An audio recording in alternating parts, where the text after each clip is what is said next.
Hello, everybody. Welcome back to another episode of 5 Minute Gaming News, the show that's here for another week. We're still doing this thing. Today in the news, remember a few weeks back when Pokemon Arceus came out and I said, well, now that that's out, don't expect to hear any new Pokemon news for some time. Well, I was wrong. This weekend, we got ourselves a first look at Pokemon Scarlet and Violet and the reveal of these three cuties. And sure, we'll get to the rest of the reveal, but let's talk about these good boys. Everything in me is saying go Quaxley, but like, look at that Pepper Gator boy! And I mean, I guess the cat's alright if you're into being basic. I await your angry comments. The game itself is an open world with Pokemon everywhere, apparently. Skies, streets, fields, the sea, you name it. Speaking of the world, I think the hint is that it's perhaps Spanish-themed? Lots of people in the community are dissecting the trailer, and many are pointing out the similarities between landmarks in it and their real-world analogs. And even though right now we know very little,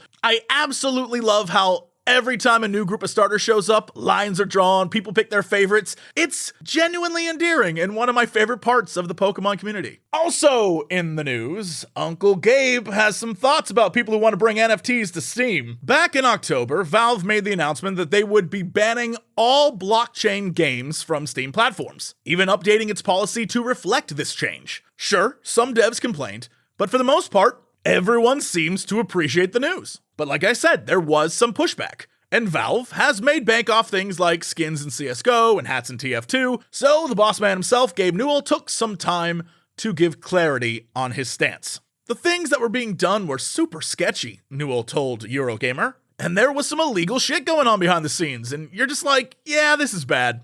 Blockchains as a technology are a great technology, that the ways in which it has been utilized are currently all pretty sketchy. He then went on to say, we have the same problem when we're accepting cryptocurrencies. 50% of the cryptocurrency paid for transactions were fraudulent, right? You look at this and you're like, well, that's bad. And then he finished by saying, people who are currently active in that space are not usually good actors. That's damn right, Gaben. I am thrilled that he took a stance on this, not once, but twice, just to really clarify. Sure, there are a lot of things wrong with Steam.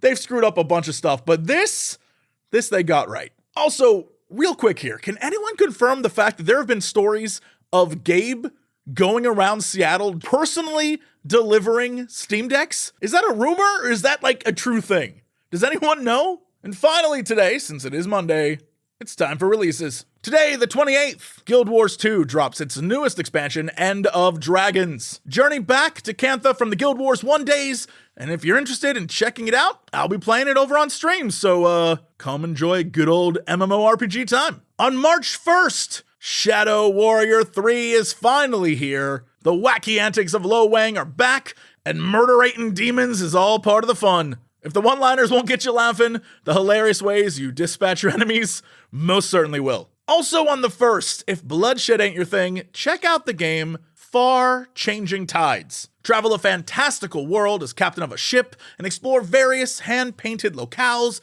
that each tell their own story. Honestly, this game looks beautiful. And then March 4th. Triangle Strategy releases, the tactics-based RPG that's very reminiscent of Octopath Traveler with that HD, 2D, 3D environment thing. I love these types of games. It looks great. It is definitely an excellent addition to your Nintendo Switch catalog. All right, well, that's it for me today. Thank you so much for all the support and comments and likes and subscriptions and all the things that exist on this platform in order to make it so people can see videos. I appreciate it, trust me. You know who else I appreciate besides all of you sitting through this shameless plug? Everyone over on patreon.com/Jesse Cox, especially Tapper Groat, I Am Burr, and Arlies. Thank you so much. That's it for me. Let's get out of here. I'll see y'all tomorrow with another episode of 5 Minute Gaming News.